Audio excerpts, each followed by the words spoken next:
última semana, uma das duplas mais famosas do Brasil na atualidade paralisou por cerca de 90 dias a agenda de shows para o tratamento de um quadro relacionado à saúde mental.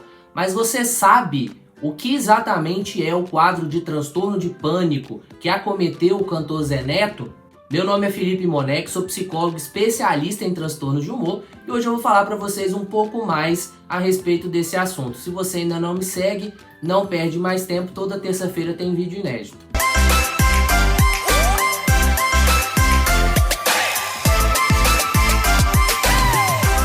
Na última semana, pipocaram notícias nas redes sociais a respeito da paralisação dos shows de uma das maiores duplas sertanejas do Brasil no momento, a dupla Zé Neto e Cristiano. De acordo com a nota oficial publicada pela assessoria da dupla, a paralisação dos shows por cerca de 90 dias tem um motivo específico. E esse motivo é relativo ao tratamento de um quadro depressivo com comorbidade de transtorno de pânico do cantor Zé Neto. As notícias falam ainda a respeito da gravidade do quadro e da importância do tratamento em saúde mental. Alguns famosos como Vanessa Camargo, Padre Fábio de Mello e Angélica, por exemplo, já deram declarações públicas que já sofreram com transtorno do pânico. Mas se existe uma coisa que os transtornos mentais são, é democrático. Eles não olham gênero, eles não olham raça, eles não olham condição social. Eles afetam todas as pessoas de maneira igual. Mas vamos lá, uma coisa que é importantíssima a gente discutir. Você sabe exatamente o que é ansiedade? Qual é o sentido desse tratamento em saúde mental? Atualmente é muito fácil falar de ansiedade, a maioria das pessoas fala a esse respeito, inclusive se intitula "Eu sou muito ansioso, eu tenho ansiedade", como se isso fosse uma coisa anormal. Na realidade, a ansiedade é uma emoção comum que todas as pessoas vão sentir e ela está ligada à nossa autodefesa. O nosso cérebro possui um sistema de vigilância e defesa, que a gente pode chamar aí de sistema de luta ou fuga, que vai se ativar a todo momento quando o cérebro entender que existe um perigo. Quando a gente fala de ansiedade, a gente precisa diferenciar o que é ansiedade do medo. O medo é uma emoção também muito comum e importante para a nossa sobrevivência e que tem relação com uma ameaça que seja real ou imaginária existente aqui na minha frente agora. Um exemplo que eu sempre dou para as pessoas quando eu estou falando sobre isso é o medo, ele está relacionado com a ameaça aqui na minha frente agora. Então vamos pensar que tem um cachorro bravo aqui na minha frente agora e isso pode representar perigo para mim. Esse cachorro pode me atacar. Eu vou sentir medo. O meu sistema de luta ou fuga vai se ativar. Consequentemente, eu vou sentir modificações fisiológicas, reações fisiológicas no meu corpo que vão me ajudar, vão me estimular a ter uma ação referente àquele perigo que está acontecendo. Quando a gente fala de ansiedade, o cachorro bravo na minha frente não existe. Pelo menos não no aqui e agora.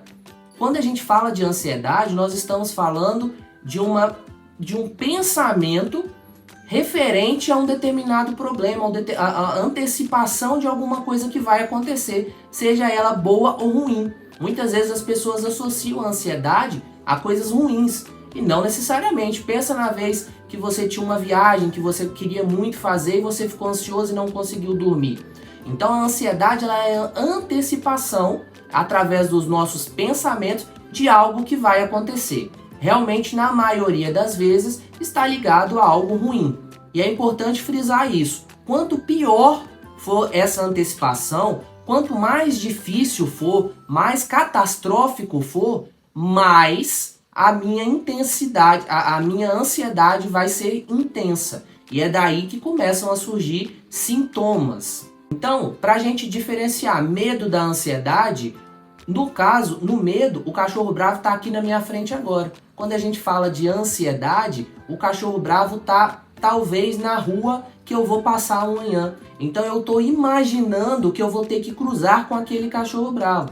Para o meu cérebro, tudo é perigo. Então ele vai ligar aquele sistema de luta ou fuga de qualquer forma para me defender.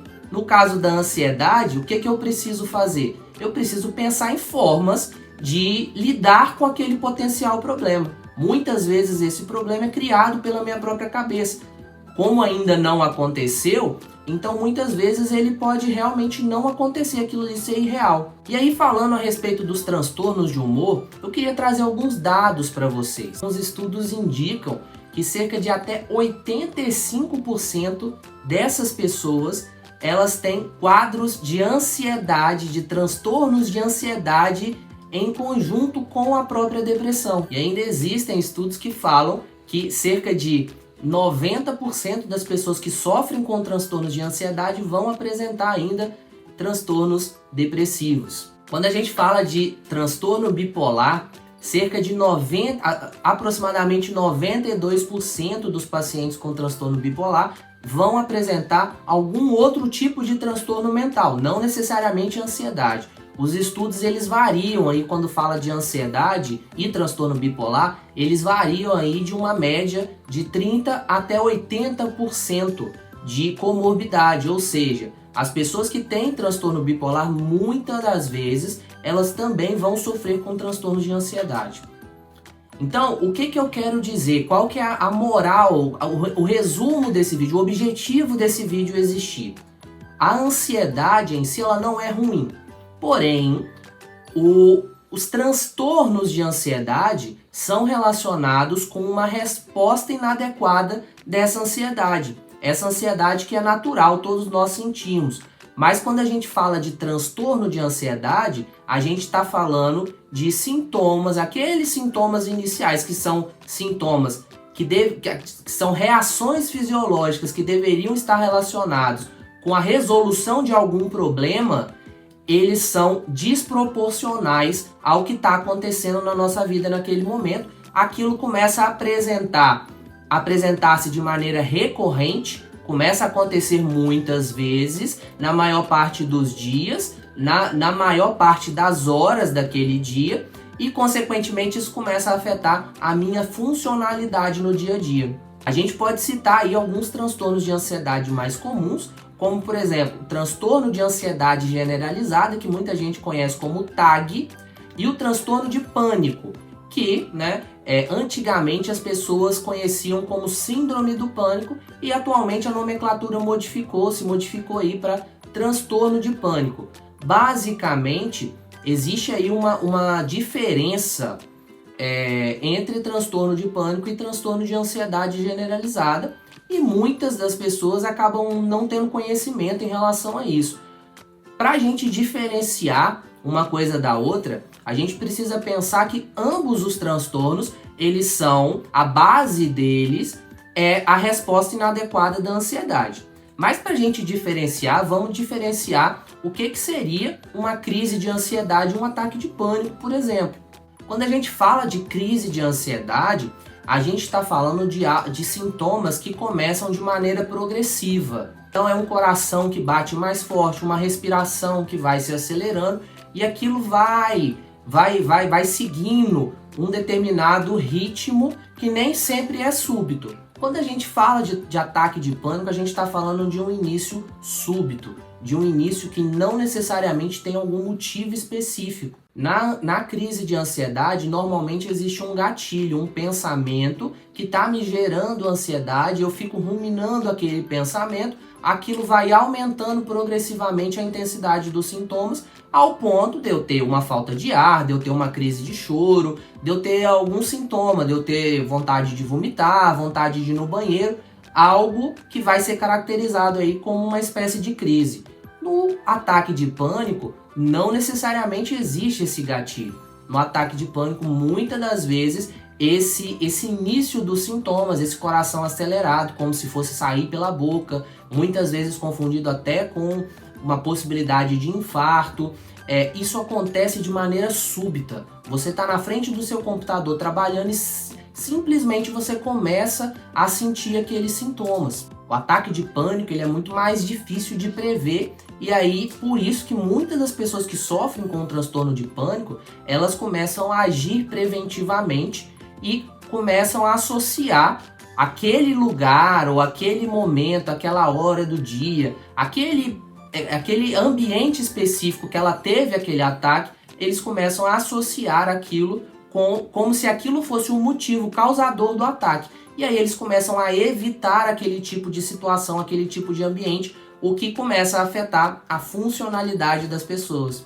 Entendeu a diferença entre transtorno de pânico e transtorno de ansiedade generalizada?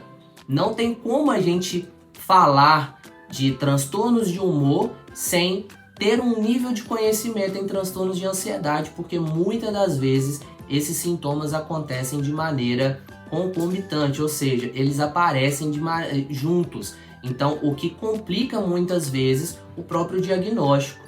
Então, é importante entender, é importante desmistificar o que são esses sintomas, o que está acontecendo no nosso corpo, no nosso cérebro naquele momento, para que a gente consiga fazer o tratamento adequado, para que a gente consiga manejar aqueles sintomas da forma certa, mas principalmente entender quais são as situações, o que origina aqueles sintomas. Não adianta você ver vídeo na internet te ensinando a gerenciar sintoma se você não entender o que está acontecendo no seu cérebro. Por que você está tendo aquele gatilho? Por que o seu cérebro está disparando aquela reação de luta ou fuga? O que está originando aquele sintoma? Por isso que é importante fazer psicoterapia.